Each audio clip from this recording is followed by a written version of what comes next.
शेतकरी मित्रांनो, पुन्हा एकदा आपलं सहर्ष स्वागत आहे आपल्या मिस्टर अक्षय यूट्यूब चॅनलवर। तर मित्रांनो, बघू शकतो आज पुन्हा एकदा आपण नारळाचं लोडिंग करताना व्हिडिओ बघत आहोत।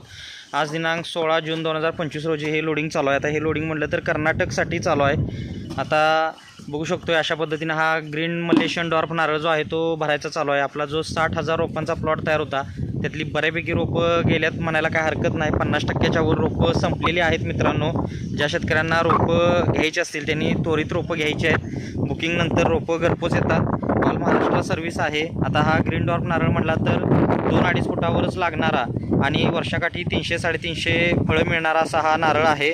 आणि आपल्याला हा 2 in 1 म्हणजे पाण्यासाठी आणि खोबऱ्यासाठी चालतो। पातळ सालीचं खोबरं तयार होतं आहे आणि ह्याची जी लागवड आहे ती बांधायला आपण 15x15 वर केली म्हणजे 15-15 फुटावर केली तरी चालते। किंवा आपण जर प्लॉटमध्ये करणार असेल तर झिगझॅग पद्धतीनं 15x15 करा किंवा 18x18 20x20 आपल्या प्लॉटची लांबी रुंदी बघून नियोजन घ्यायचं आहे।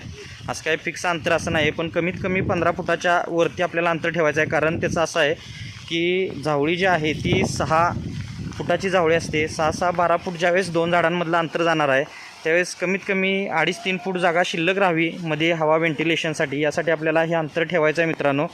तर आता डेली तुम्ही आपले व्हिडिओ पाहत असता, व्हिडिओला लाईकसुद्धा करत असता, तर त्याबद्दल धन्यवाद। आणि व्हिडिओ हा सुद्धा आवडला असेल तर व्हिडिओला लाईक करा, शेअर करा, चॅनलवर नवीन असाल तर सबस्क्राईब करा। तुम्हाला लॉंग व्हिडिओमध्ये संपूर्ण माहिती दिली जाते, त्यासाठी तुम्ही लॉंग व्हिडिओ बघू शकताय।